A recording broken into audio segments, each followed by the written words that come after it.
The Ark of the Covenant must be among the most remarkable objects in history. It could produce storms, emit supernatural fire, demolish city walls, destroy chariots, and wipe out entire armies. Furthermore, it could manifest God's voice and presence. No wonder people are eager to know exactly what the Ark was and what happened to it. The Bible is very clear about the Ark of the Covenant and what it represents. The Ark was given to Moses by God himself, and it was to be used as a sign of God's covenant with the Israelites.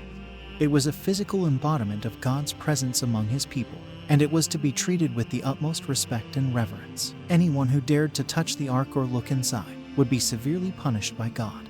The book of Exodus is very specific about what the Ark should look like.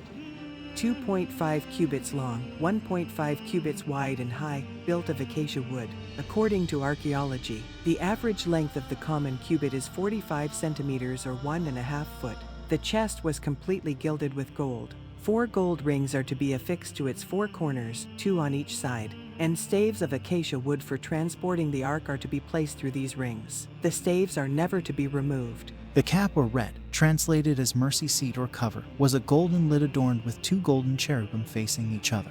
The Bible states that after its construction, the ark was carried by the Israelites during their 40 years of wandering in the desert. The ark was kept in the tabernacle, a holy tent. The cover or mercy seat was considered as the throne of God, and during the journey from the Israelites through the desert, God used it to speak to Moses. When the Israelites arrived at the banks of the river Jordan, the ark was carried in the lead. The river dried up as soon as the priest stepped into the water, stayed dry until all the people had crossed. When the Israelites finally arrived in the Holy Land, the ark was used in the Battle of Jericho. It was carried around the city once every day for 6 days, accompanied by armed soldiers and 7 priests blowing ram's horn trumpets. On the 7th day, the 7 priests blew the 7 horns 7 times, and with a great cry, Jericho's wall collapsed. The Israelites captured the city. But the Ark of Covenant did not always provide victory. In 1 Samuel 4 we read the Israelites were defeated in the Battle of Ebenezer. Following this defeat, the elders of Israel agreed to carry the ark onto the battlefield to aid them against the Philistines. However, they suffered another crushing defeat, losing 30,000 troops. The Philistines took the ark with them, but everywhere the ark was housed, there were disasters. People were afflicted with tumors and hemorrhoids. There was also a mouse plague. When the ark was finally placed in the temple of Dagon at Ashdod, the statue of Dagon was discovered lying in front of the ark. The following morning it was discovered lying on the ground once again, this time with its head and hands chopped off. Finally, the Philistines presented a sacrifice consisting of 5 golden tumors and 5 golden mice. They then placed the gifts and the ark on a cart driven by 2 milk cows, which headed directly for Israel. King David was happy to have the Ark of the Covenant back. He wanted to build a temple for the ark, but was not allowed to do so. God wanted a man of peace to construct the temple, not a man of war. Therefore, the building of the temple was passed on to David's son and successor, Solomon. The books of Kings include a detailed account of the construction of the temple by Solomon, who put the ark in the Holy of Holies, the temple's windowless inner sanctuary. In 587 BC, the Babylonians destroyed Jerusalem and Solomon's temple.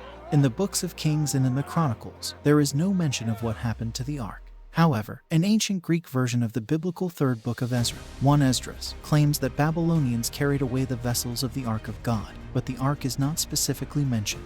And they took all the holy vessels of the Lord, both great and small, with the vessels of the ark of God and the king's treasures, and carried them away into Babylon. But maybe something else happened to the ark. According to 2nd book of Maccabees, the prophet Jeremiah took the ark, tabernacle, and altar of incense out of the temple shortly before it was invaded by Babylon. Jeremiah took it across the river Jordan to what is today called the Kingdom of Jordan. He hid it in a cave in Mount Nebo. Some of his followers wanted to know where the ark was, but he told them the location should remain unknown, until the time that God should gather his people again together and receive them unto mercy. The fact that the most sacred item in Jewish history merely disappeared is fascinating. It is odd that it received so little attention in the Bible following the completion of Solomon's temple. Many researchers and adventurers have been looking for the ark's location throughout the history. If you would like to read more about it, you can read it on the website Mysteries Explored. Follow the links below.